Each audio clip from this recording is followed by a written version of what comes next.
Hai teman-teman, perkenalkan nama saya Kadek Gagal Wiranata dengan NIM 23075112557. Saya berasal dari Fakultas Ekonomi dan Bisnis Universitas Udayana, kelas Digital Society F1. Jadi, hari ini saya akan membahas tentang Internet of Things atau yang disebut IoT. Yang artinya, internet itu untuk segala hal. IoT ini adalah teknologi yang membuat benda-benda bisa terhubung ke internet dan saling berkomunikasi secara otomatis tanpa campur tangan manusia. Contohnya, nyalain lampu rumah itu bisa lewat HP atau pakai jam tangan pintar yang bisa tahu detak jantung kita. Itu semua adalah contoh penerapan dari IoT. Jadi, menurut para ahli Azzori, Lera, dan Morabito tahun 2019, IoT itu memungkinkan benda fisik mengumpulkan data dan bertukar data secara otomatis. Jadi tujuannya supaya hidup kita menjadi lebih mudah, efisien, dan juga cerdas.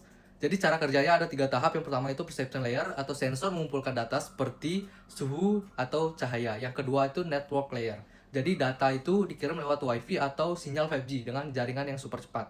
Yang ketiga ada application layer atau hasilnya itu muncul di aplikasi HP kita. Jadi contoh penerapannya yang pertama di smartphone, lampu dan AC itu bisa menyala otomatis di smart city, lampu jalan nyala dan mati sesuai waktu.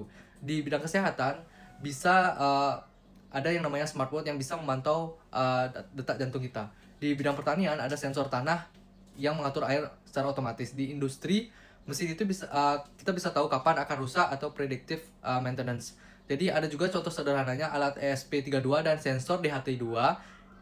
Itu bisa memantau suhu tubuh dan kelembapan lalu dikirim data ke aplikasi lewat WiFi yang murah dan mudah dibuat. Jadi tapi IoT ini juga punya tantangan terutama keamanan dan privasi data. Kalau sistemnya lemah, data pribadi itu bisa bocor. Jadi pentingnya pakai enkripsi data dan autentikasi ganda dan update sistem secara rutin. Jadi selain itu IoT ini juga dibantu oleh lingkungan.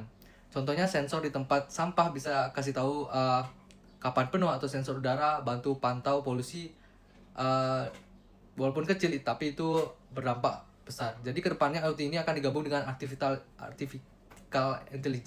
intelligence atau AI atau kecerdasan buatan membentuk alat sistem yang belajar mengambil keputusan sendiri seperti kamera pintar dan mobil tanpa supir. Jadi teman-teman, IoT itu bukan cuma teknologi masa depan tapi juga sudah menjadi bagian hidup kita sekarang. Jadi IoT itu membuat segalanya lebih efisien, aman, dan berkelanjutan.